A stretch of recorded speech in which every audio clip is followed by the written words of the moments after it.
So Amaranna, so మీరు fan of Raviteja గారని మా అందరికీ తెలుసు. ఐ థింక్ తెలుగు ఆడియన్స్ అందరూ కూడా మీ సినిమా ఎప్పుడు వస్తుంది, అమర్దీప్ సక్సెస్ కొట్టాలి అని చెప్పి చాలామంది కింద కామెంట్స్లో మెన్షన్ చేస్తున్నారు. చాలామంది కూడా టెలివిజన్ చూసే వాళ్ళు కూడా చాలామంది అనుకుంటున్నారు సక్సెస్ కొట్టాలని కోరుకుంటున్నారు. సో దాన్ని బట్టి మీరు చెప్పండి, అసలు మీ సినిమా మా వరకు అంటే ఆడియన్స్ అందరినీ ఎంతవరకు సాటిస్ఫై చేస్తారు ఒక 2 hours కూర్చోబెట్టి? సో మీ యాక్టింగ్ అవ్వచ్చు, మీ డ్యాన్స్, మాకు తెలుసు మీరు డ్యాన్స్ బాగా చేస్తారు, ఇవన్నీ. సో మమ్మల్ని అందరినీ ఎంతవరకు 2 hours కూర్చోబెట్టి సాటిస్ఫై చేస్తారు? అంటే దీనికి ఎలా సమాధానం చెప్పాలో కూడా నాకు అర్థం కావట్లేదు, కానీ నాకు తెలుసులేరా ఎదవా. పర్ఫార్మెన్స్ స్కోప్ ఉన్న సబ్జెక్ట్ దొరికింది,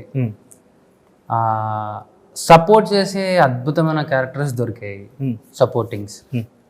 సో డైలాగు, ఒక్కొక్క డైలాగ్ వర్షన్ మేము మాట్లాడేటప్పుడు కానీ సీన్ చేసేటప్పుడు కానీ మేమెంత ఎగ్జైట్ ఫీల్ అయ్యాము, మీరు ఫీల్ అవ్వాలని రూల్ లేదు. కానీ ఏంటంటే మేము అనుకునే వరే ఇది చెప్తే రేపొద్దున వాళ్ళు మనం నవ్వుకోవడం కాదురా, మనం చేసిన దానికి వాళ్ళకు కూడా నవ్వు రావాలి, అలా చేద్దామని అనుకొని చేసిండేది.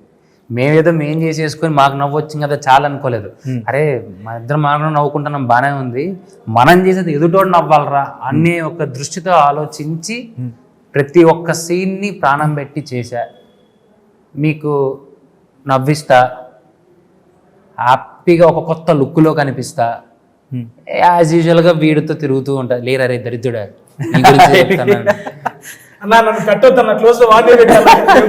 పెట్టినారంట, అరే తిరుగుతున్నావు దరిద్రుడు అప్పటి నుంచి.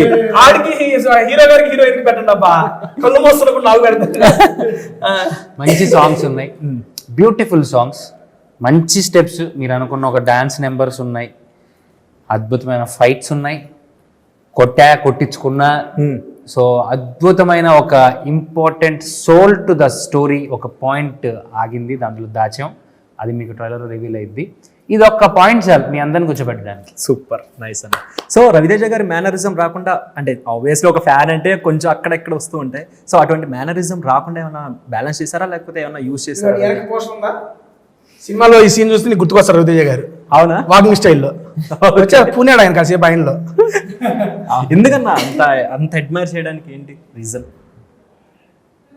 దేవుడు ఎంత ఇష్టమో చెప్పగలం, కానీ ఎందుకు ఇష్టం అంటే ఏమని చెప్తా, నేను చెప్పలేను కదా, మరి అంతే ఇంకా నాకు. సూపర్. సో తేజ అన్న చెప్పండి. మరి రవితేజ గారు అన్నారు కదా, మన దానికి ఏదన్నా పిలిచి ఏదైనా చెబితే మా ఫ్యాన్స్ మేమందరం కూడా హ్యాపీ ఫీల్ అవుతాం కదా. నువ్వు అంత అభిమానిస్తున్నావు అందరికీ తెలుసు, మరి సార్ని పిలిచి నీ దానికి సపోర్టివ్ గా ఏమన్నా సపోర్టివ్ సస్పెన్స్. ఓ ఓకే, నీకు కూడా సస్పెన్సా? ఓకే.